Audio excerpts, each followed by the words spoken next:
Welcome to Money Talks with me, Liam Halligan, Economics and Business Editor of GB News. In this episode, I talk to Glen Wheeler, a chef and restaurateur who owns and runs 28 at the Hollow, a restaurant in Enniskillen, Fermanagh. Glen was the first contestant from Northern Ireland to compete in the BBC's Great British Menu competition for professional chefs, an experience he described as a huge honour. Before opening his own restaurant, Glen worked at leading Michelin-starred restaurants across the world, including Gordon Ramsay's Royal Hospital Road in London, and a period as head chef at MacNean House, working under one of Ireland's most respected chefs, Neven Maguire. Having grown up in Enniskillen, Glen returned to his hometown to set up 28 at the Hollow, which he runs with his wife Zara McHugh. In this wide-ranging discussion, first broadcast as part of GB News Northern Ireland Week in November 2021, Glen discusses how he grew up during the Troubles, but is now hopeful and optimistic about Northern Ireland's future. Glen, you're a humble guy, but you are the first ever chef from Fermanagh to be recognised in the Great British Menu. That was in 2019. That's a huge accolade. You've worked all around the world as a chef. Tell us about your background. I own a small restaurant in the middle of Enniskillen, bang in the middle of Enniskillen, called 28 at the Hollow.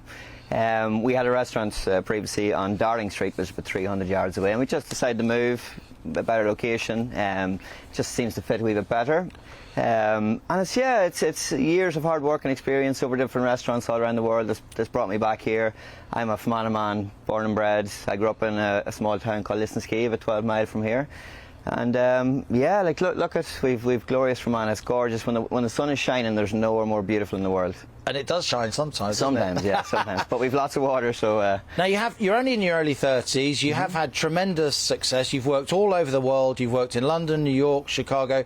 Tell us about what you picked up working in some of the top businesses, some of the top kitchens in the world with some of the top chefs. For me, it was always like, when I got into this career, I fell into it really. I was never one of these guys that grew up saying I want to be a chef all my life. I literally fell into it. I was a big football fan. I was always convinced I was going to be playing for Tottenham Hotspur someday, but that was never going to happen. And I fell you're named after Glenn Hoddle, right? Yeah, named after Glenn Hoddle. My dad's a massive Tottenham fan. He named me after Glenn Hoddle, but. I literally fell in the kitchens, and when I got in the kitchens, there was just something about the rush, the buzz, the energy.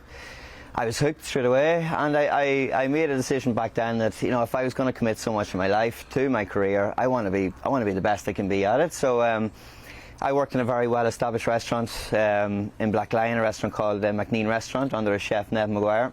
Very famous chef here in Northern Ireland. And taught me a hell of a lot, but every January we used to close, so I would get away. I would email the top 10 restaurants in the world, just trying to get in 2 or 3 weeks work experience. Just offering yourself up? Yeah, offering myself up, free of charge. I'd go in, I'd stand peel potatoes 12 hours a day if I had to. Just absorb? Yeah, just to gain experience. Yeah. And what that done as well was it gave me a lot of confidence. I could go back into kitchens, and, you know, I was fit to stand alongside some of the best chefs in the world, and I got a great buzz out of it, like when you're standing alongside literally some of the best chefs in the world, and watching them prep, watching them how they organise themselves, simple things just blew me away. And I always come back to Fermanagh. This is what I love. I love the water. Whenever I get a chance, I do a lot of water sports out in the lake, and I just love, I love being in Fermanagh. I don't think I'd ever really I like the city life, but I still like coming back home. That's what I was going to ask you, because you have got a big reputation here, not just in Enniskillen and Fermanagh, but across Northern Ireland.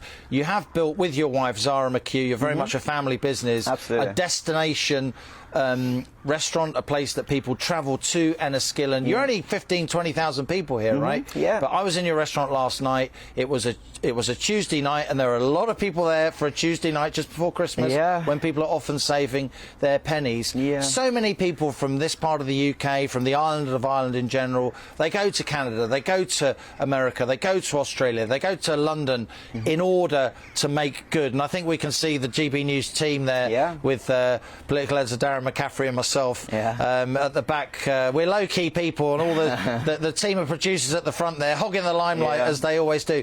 But on a serious note, I mean, it's the same with my family too. So many of us left this island and went to the new world, went to the bright lights of London, Birmingham, Manchester. What makes you and your wife stay? Well, my wife's very much a home bird. She loves, we live up in Bow, it's about 15 minutes from here.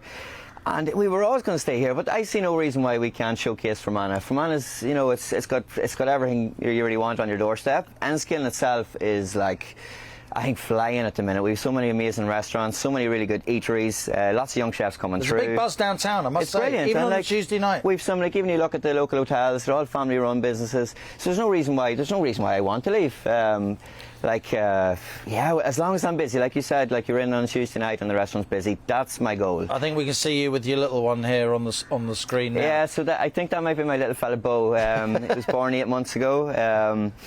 Yeah, so I try to bring my kids into the kitchen as much as possible, getting them involved, getting them stuck into making bread or...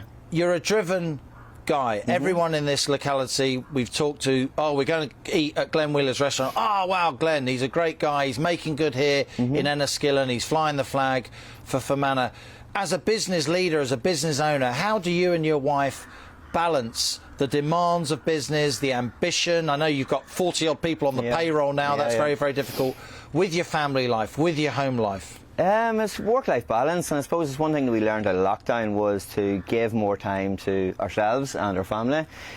We made a big decision this year to close every Sunday, Monday, which is huge from us. Lunch on a Sunday in Ireland in general is massive. Yeah. And we decided, no, listen, tell you what, that's a family day. That's a day for our staff to relax. So you don't open your restaurant on Sunday? Not at all, not at all. That's usually the biggest day. I mean... So many people go out for a roast dinner on a Sunday, don't they? Yeah, but now you said no. Yeah, we have a roast dinner at home, and that takes a lot of confidence. Massive, and it's a big call. Listen, if we ever need to go back on it, we will look at it again. But at the minute, no. My kids love it. They start talking about what roast daddy's going to be doing on a Thursday come Sunday. We're quite tired now after a busy week, but football's on in the background, and I have the roast on, nice bottle of wine open, and it's all about family now at the minute. Now, we were in Belfast yesterday, Darren McCaffrey and I reporting for GB News. Even in the capital, which is a much bigger place than Enniskillen, there's a shortage of labour, a shortage of skilled staff that you can get hold of. How's that been for you? Because in the hospitality business, staff are everything. Obviously, you need you guys doing your magic in the kitchen, but it's your waiters, waitresses, front of house people, pot washers. It's a big team behind the scenes at a restaurant. How's recruitment? It's hard. There's no point beating around the bush on it, but we like to treat our family we like to treat our staff like family. We're up to 24 staff now, I think it is, and it's just about trying to better them. If we can get them in, if we can make them a better chef than they were coming in the door, than when they're leaving, that's what it's all about. If I can get 12 months out of a guy in the kitchen now, I'm very happy with that.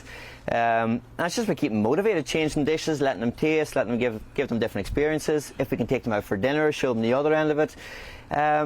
And just keeping them happy. Now, we've given all our staff off every Sunday, Monday, which is huge in the hospitality trade. They get a Sunday off every week. It's just, they can go watch the football with their friends now, they can go out for lunch with their friends, and just a better work-life balance. And they work hard for you in the week and on a Saturday. Absolutely, absolutely. We do look after them very well, and we have a hell of a lot of respect for our staff, and we get on with them. Like I said, all my chefs, I see more of my chefs than I do my family some weeks, so it's important that we get along. It's important that they're happy and that a smile on their face coming into work.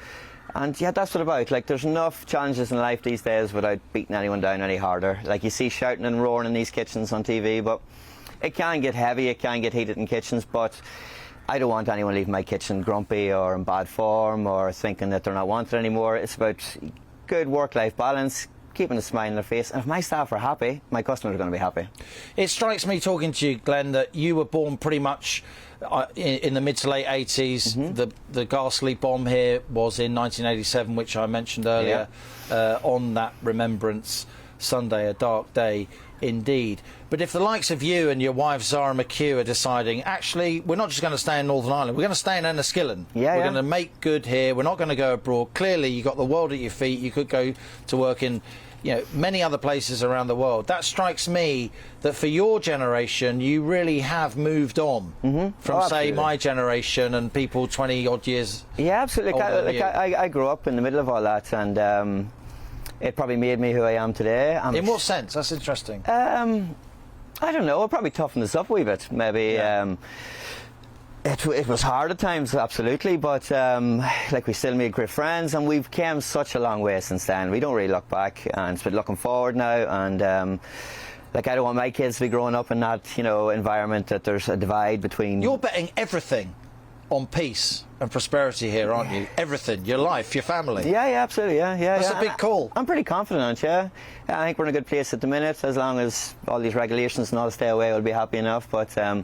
Has the protocol been a problem for you? You must be importing lots of exotic stuff from GB, or do you get it from Europe? Do you get it from the rest of the world? I try to use a lot local now. I'm not going to lie. I do use a few bits and pieces from France and Holland and stuff like that. But at the minute, it hasn't affected me too much. I'll be honest. Like, there's a lot of talk about it. There's a lot of on the news and that. But no. Do you think there's a bit more political posturing going on? Do you yeah. think it's not quite as bad as the politicians make out on the ground? On the ground, what I've seen so far is Labour. It's staff at the minute. It seems to be the problem more so than ever. But that's a problem across the UK, across Europe, across the world, right? Yeah, post the pandemic. Absolutely. But one thing I will say, like, I'm extremely proud to be where I'm from. I'm from Enniskillen.